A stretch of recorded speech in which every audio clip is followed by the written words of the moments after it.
Hello friend, कैसे हैं आप लोग। उम्मीद करते हैं अच्छे होंगे, स्वस्थ होंगे, मस्त होंगे।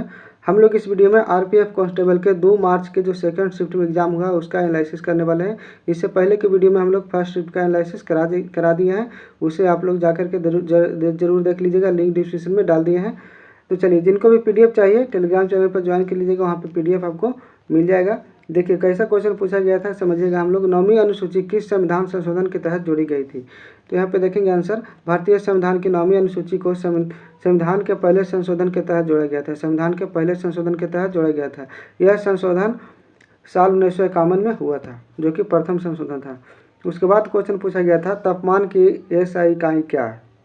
तापमान का एसआई मात्रक क्या है। तो इसका मात्रक केल्विन है, जिसे के से डिनोट किया जाता है। तापमान नापने के लिए केल्विन के अलावा डिग्री सेल्सियस और डिग्री फ़ारेनहाइट जैसे पैमाने भी इस्तेमाल किए जाते हैं। उसके बाद क्वेश्चन पूछा गया था कि अशोक के समय गुप्त साम्राज्य की राजधानी क्या थी। तो अशोक के समय गुप्त साम्राज्य की राजधानी पाटलिपुत्र नहीं थी, बल्कि मौर्य साम्राज्य की राजधानी थी। मौर्य साम्राज्य में कई राजधानी प्रांत थे। मौर्य साम्राज्य की राजधानी प्रांत उत्तरापथ की राजधानी तक्षशिला थी, अवंती राष्ट्र की राजधानी उज्जैन थी और कलिंग प्रांत की राजधानी तोसली थी तथा दक्षिण पथ की राजधानी सुवर्णगिरी थी। प्राची, जो कि मध्य प्रदेश में है, की राजधानी कहाँ थी, तो पाटलिपुत्र थी। उसके बाद क्वेश्चन पूछा गया था कि उत्तराखंड का उत्तरायण पर्व किस संबंध है, किससे संबंधित है। तो उत्तराखंड का उत्तरायणी पर्व सूर्य पर्व है, जो सूर्य के उत्तर दिशा की यात्रा से जुड़ा है। उत्तर दिशा की यात्रा से जुड़ा है। इसे मकर संक्रांति के नाम से भी जाना जाता है। यह पर्व बसंत ऋतु के आगमन का प्रतीक है। उत्तरायण को सकारात्मकता का प्रतीक माना जाता है। चलिए, ये सब चीज़ों को याद रखिएगा, बहुत ही इंपॉर्टेंट है, नेक्स्ट एग्जाम में पूछा जा सकता है। जिनको भी एग्जाम है कमेंट करके बता दीजिएगा कौन सा शिफ्ट में और कितने तारीख को एग्जाम है। 51 में न्यायाधीश कौन है। तो न्यायमूर्ति संजीव खन्ना। न्यायमूर्ति के संजीव खन्ना भारत के सर्वोच्च न्यायालय 51वें मुख्य न्यायाधीश हैं। उन्हें 18 जनवरी 2019 को भारत के सर्वोच्च न्यायालय में क्या पदोन्नति किया गया था और वर्तमान में राष्ट्रीय विधिक सेवा प्राधिकरण NALSA के मुख्य संरक्षक और राष्ट्रीय न्यायिक अकादमी भोपाल के अध्यक्ष हैं। उसके बाद देखेंगे हम लोग क्वेश्चन, RBI के रेपो रेट दर कितनी है।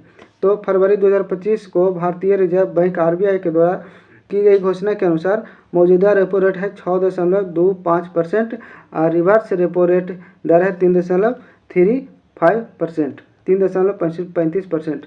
विटामिन सी में कौन सा अम्ल पाया जाता है। तो विटामिन सी में एस्कॉर्बिक अम्ल पाया जाता है। इसे रासायनिक रूप से एल एस्कॉर्बिक एसिड के नाम से भी जाना जाता है।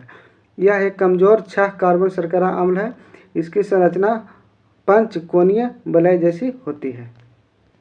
उसके बाद क्वेश्चन पूछा गया था कि कौन सी प्रायद्वीपीय नदी दक्षिण को 2 भागों में काटती है। कौन सी प्रायद्वीपीय नदी है जो दक्षिण को 2 भागों में काटती है। तो नर्मदा नदी भारत के प्रायद्वीपीय पठार को 2 भागों में बांटती है। यह भारत की पहली ऐसी नदी है जो उल्टी दिशा में बहती हुई भारत के 2 हिस्सों में बंटती है। उसके बाद देंगे हम लोग 1857 की क्रांति में नाना साहब का सेनापति कौन था। 1857 की क्रांति में नाना साहब का सेनापति कौन था।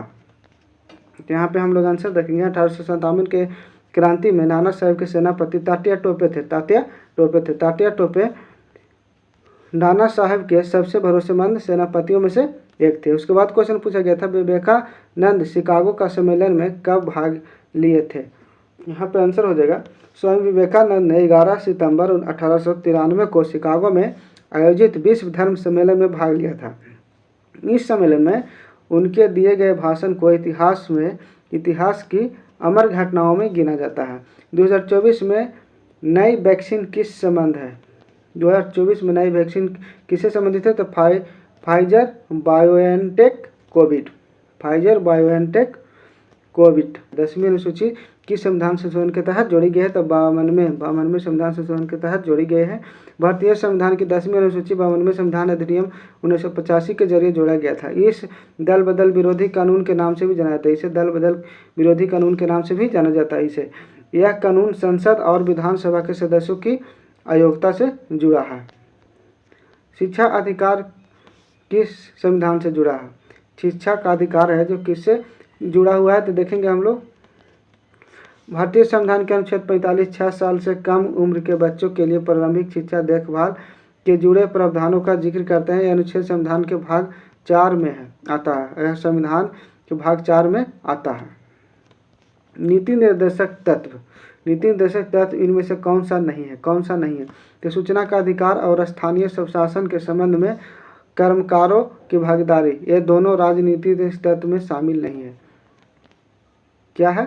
तो कर्मकारों की भागीदारी ये दोनों राज्य के नीति निर्देशक तत्वों में शामिल नहीं है। आगे चलेंगे, निम्न में कौन मुख्यमंत्री से संबंधित नहीं है?